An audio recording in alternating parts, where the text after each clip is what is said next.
Hey guys, welcome back to the channel. If you're new here, I'm Nefertiti Gold and I'm an electronic R&B artist. Today's video is sponsored by DistroKid, but we'll talk about that a little later on. Today's video is a follow-up to a video that I did previously talking about the MPK Mini and how it's still valid in 2024. Now, if you haven't seen that video, I will put a link to it somewhere on this screen and you can check it out. Now, in that video, I mentioned that one of the ways that I still use the MPK Mini is pairing it with the Push 3. And part of the reason is that when I start creating like live looping sets, I still prefer to just play on keys, and switching back and forth between the session view and then the drum rack to do like finger drumming sometimes can be a little bit cumbersome. So it's nice to have a controller that has everything right in front of me to make it easier. Now, today's video is basically going to focus on the MPK Mini and how I'm still using it along my musical journey. Now, while this controller is literally one of the best controllers that you can get when you're starting out,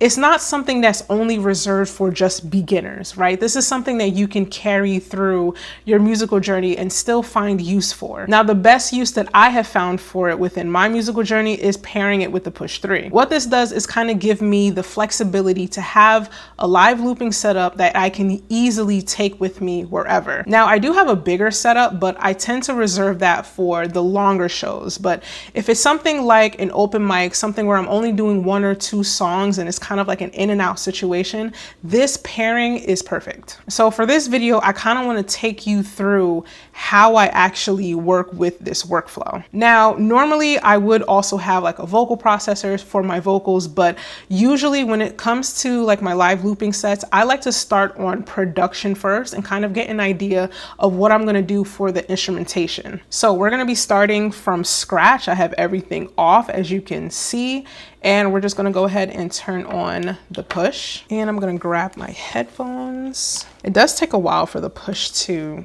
start. Okay, so now that the push is officially loaded, we have 2 MIDI tracks and 2 audio tracks, and of course the lights of the MPK Mini are turned on. Now, from my experience with working with the MPK Mini paired with the Push 3, I love the fact that it really doesn't drain too much of the battery of the Push 3, and I do have it off the power supply. So when it comes to putting together a live set, I like to take a moment to sit back and think about the parts of the song that I want to include while I'm performing. And in order to do that, I have to think about like my strengths and my weaknesses, right? Because that'll make it so much easier for you. Now, my biggest strengths is absolutely my vocals, which for the sake of today's video, we're not going to be really focusing on that. But what I do know is that my finger drumming is fairly decent, but I'm not great at the most complicated cadences. And when it comes to keys and piano, I can play, but it's not like I'm like some virtuoso pianist. So when keeping that in mind, it gives me an idea of how I want to approach my live looping. Now, for the sake of this video, I will be using one of my favorite songs, WTG, which is streaming everywhere, as the example. And it's also a song that I do actually plan to perform. So when I think about my song WTG, I think of the bass line, I think of the drums, I think of the pads. I also think of some type of lead synth thing happening. But for the sake of this video, we're gonna stick to the bass line, which is my personal favorite, the pads, and the drums. So before we get started, the first thing I want to do is actually do some audio routing so that I can hear the click track in my headphones, and whatever you guys end up hearing is actually just the final take that the audience would hear. Basically, you're just not supposed to hear the click track. Only I can hear the click track. So normally what I would do is I would go into settings, I would hit audio, and it's already set up on my push to have my headphones on outputs 3 and 4, and then the main output is 1 and 2. Hopefully the camera can catch that. I'll try to zoom in and hopefully it's clear. And then I'll exit out of that one. And then what I do is I'm going to add, so now I have a third return track, which is C, and I'm going to add another return track. And now I have C and D. So basically C is going to be what I hear, and D, that output is going to be for you guys. So the way I like to set that up is I go and click on C, I go to inputs and outputs, scroll over to output, and for here is going to be, I'm going to select external out, and then I'm going to change the channel to 3 and 4, which is what I'm going to hear, which is where my click track is going to be routed to. And for D, I'm going to click D. It's already selected on inputs and outputs, and it's selected output here. And then we're just going to change this to external out. And then we're going to change the output to 1 and 2. So that's how you set up a mix for your headphones and a different mix for what the audience is going to hear, i.e. what you guys are going to hear in this final video. Now, in order to make sure that the click track is going to come through outputs 3 and 4, you're going to click this button here, and you're going to see Q out. So we're just going to change Q out to 3 and 4, and that's how you guarantee that the Q out, which is also your metronome, is going into your headphones, which is set up on 3 and 4. All right, so I went ahead and selected MIDI 1. I know that I want that to be the bass line of the song. We're gonna go ahead and load up a bass sound. Now, I already have some sounds in here already. So we're just gonna load that up. All right, so this should be my bass. We're gonna press and hold so that we can hear it. And of course, I don't hear anything, which means we have to go into our routing for the bass. We're going to change this to, we're going to change the output to sends only. Then we're going to go back to the main mix, and then we're going to turn up C, which is my headphone mix. And then we're going to turn up D, which is what you guys will hear, which is the audience mix. And then now that I have the record enabled for the bass, you should hear it now.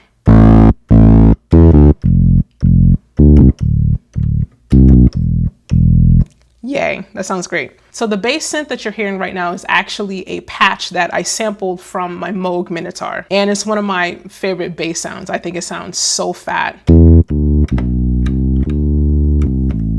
And it sounds really good, but it might be a little too hot. So let's go ahead and just turn it down just a hair.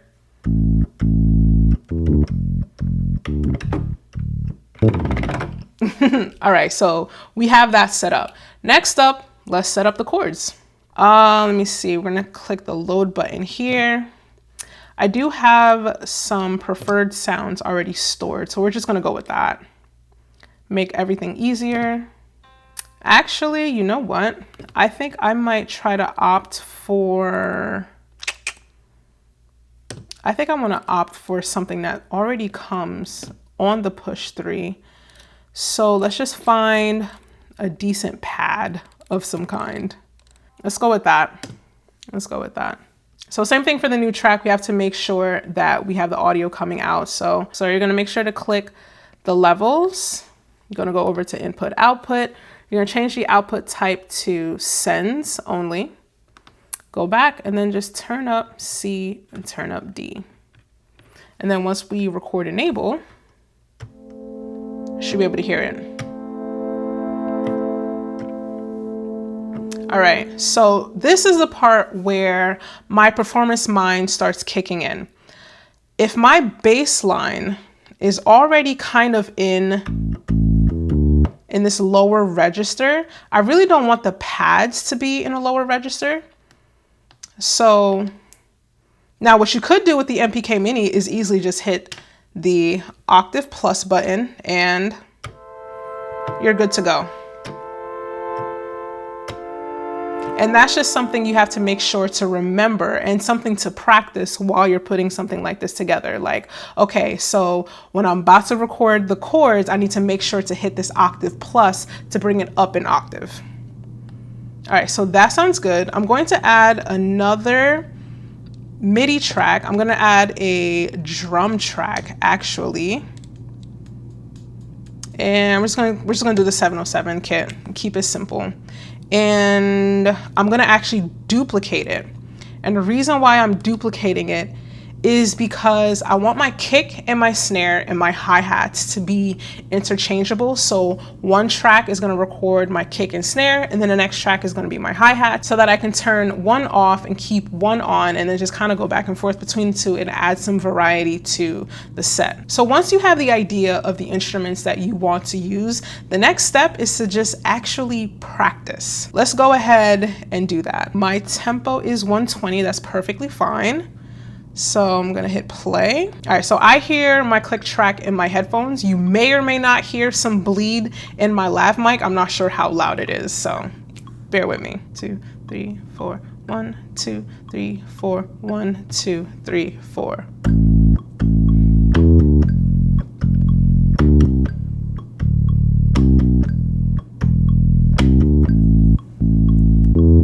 All right, so now we're gonna move on to the pads. And remember, with the pads, we have to go up an octave. We're gonna wait for it to cycle the back. We're gonna wait for it to cycle back.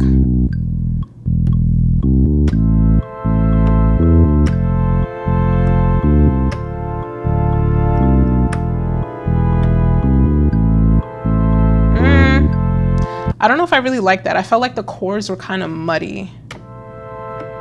It has a really long tail.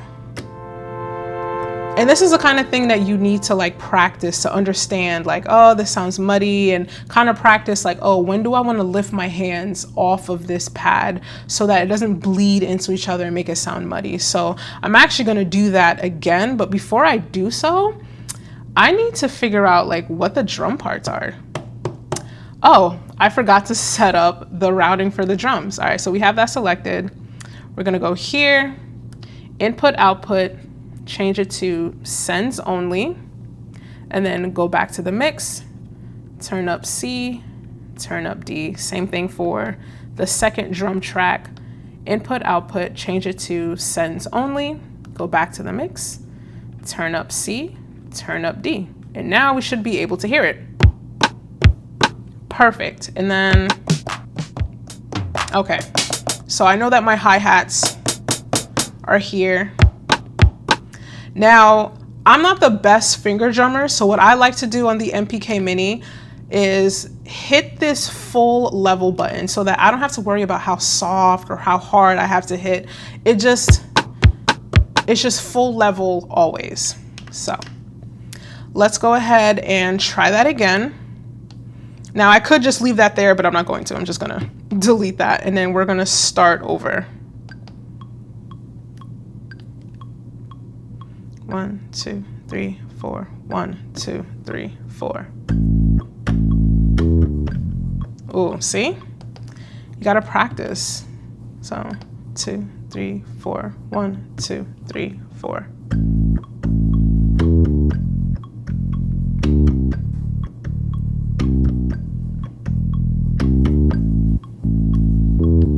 All right, so now for the pads, octave plus, 1, 2, 3, 4.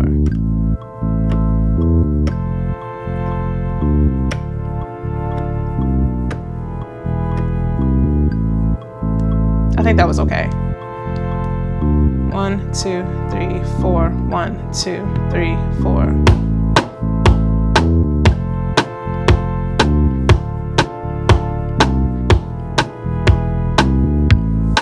Okay, and now for the hi-hats.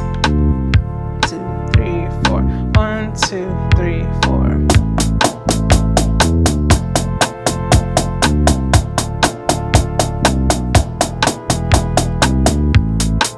Okay, that was a little off. That was definitely really off. Yeah, so this is the part where practicing is really important. Let's go ahead and try again. Hit play. 1, 2, 3, 4. 1, 2, 3, 4.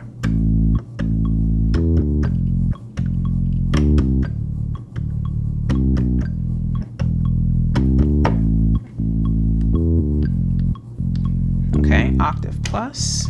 1, 2, 3, 4.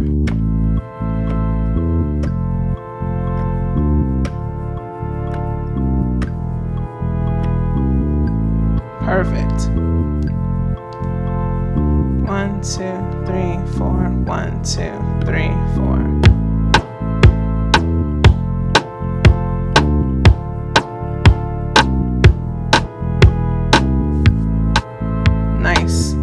And I already record enabled this. 2, 3, 4, 1, 2, 3, 4.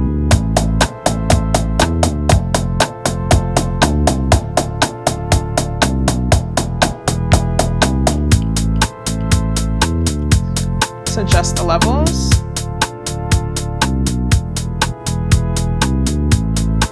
So this is where I would like start doing some vocals if I had my mic with me.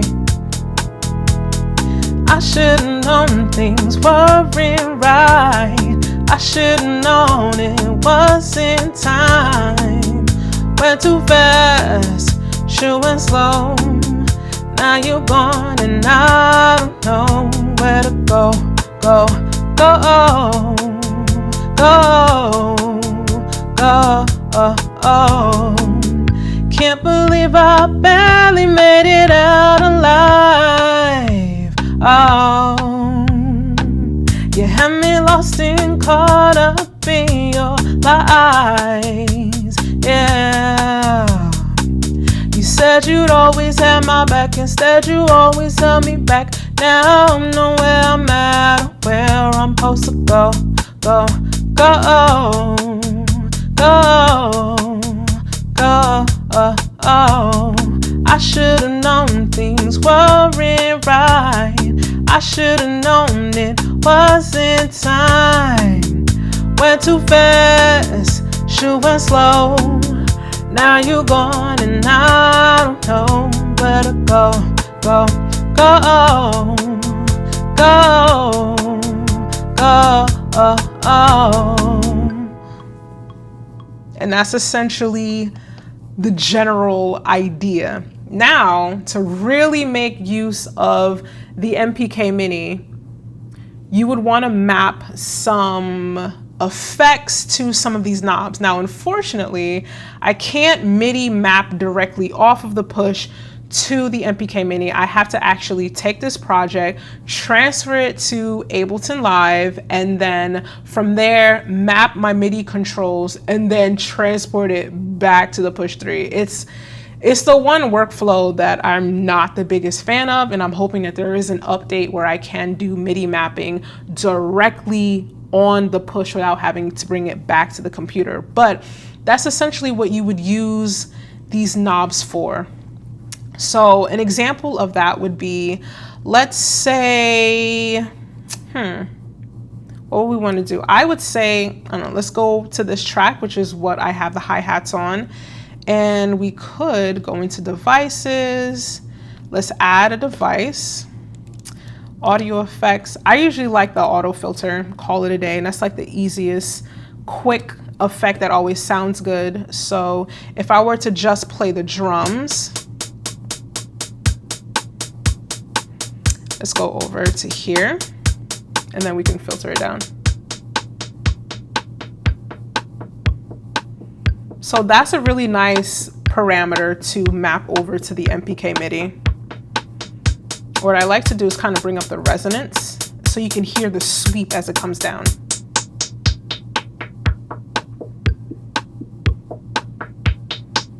So usually the filter is one of those effects that I like mapping to parameters on the MPK Mini. I would say a filter on a few instruments and then mapping reverb of your vocals to here is like great, simple effects. You don't need too much. So let's kind of do that again and kind of give an idea of what a performance would look like with those parameters being used. And before we get to that, I do want to talk about today's sponsor, DistroKid. DistroKid is one of the world's leading distributors, delivering 1/3 of today's music to all streaming platforms. DistroKid will collect your earnings and your payments and make sure that you receive 100% minus applicable banking fees and taxes. They offer free tools for you to use to promote your music, such as hyperfollow and promo cards, and even allow for automatic revenue splits in case you work with another artist. And you're able to upload an unlimited amount of music. Now, if you are ready to embark the journey and putting your music out there, go ahead and use my link in the description below and get 7% off your first year. And now back to your regularly scheduled program. All right, so like I said, I went ahead and did this off camera. It's a little bit cumbersome, but I did end up putting a filter on the pads and of course the the filter that was already on the hi-hat is on there before, and I mapped it to these two knobs right here. And to make sure that everything actually works the way that it should, you're gonna go into settings on push 3, you're gonna hit MIDI, and you're gonna scroll down to MPK Mini, and you're gonna wanna make sure that this remote is actually checked off right here so that you can ensure that these knobs are gonna work. Yeah. So this one is the hi-hat, and then if we select the pads, you'll see that as well. Now, when you're starting your set, you want to make sure that all of your filters are open.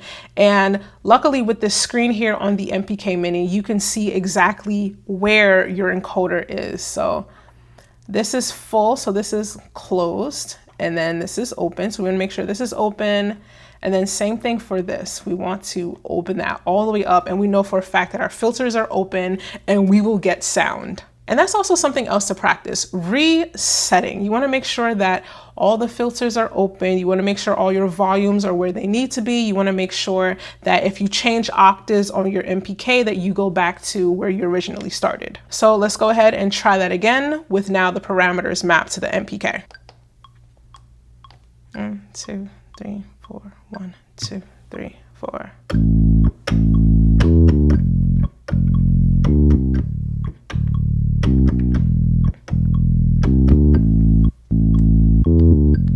Now for our pads, octave up.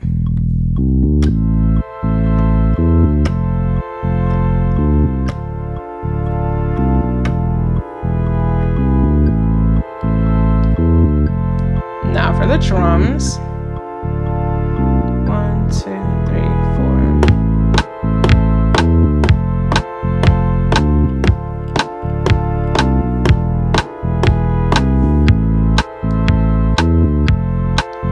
Hi-hats, 1, 2, 3,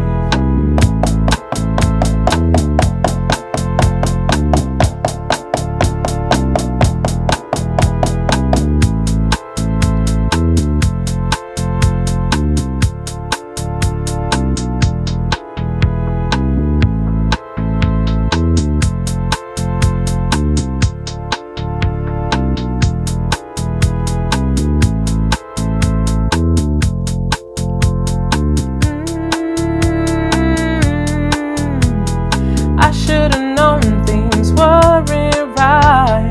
I should've known it wasn't time. Went too fast, should've went slow. Now you're gone and I don't know where to go, go, go, go. Can't believe I barely made it out alive. Oh, you had me lost and caught up in your lies. Yeah, you said you'd always have my back, instead you always held me back. Now I'm nowhere I'm at or where I'm supposed to go, go, go, go, go.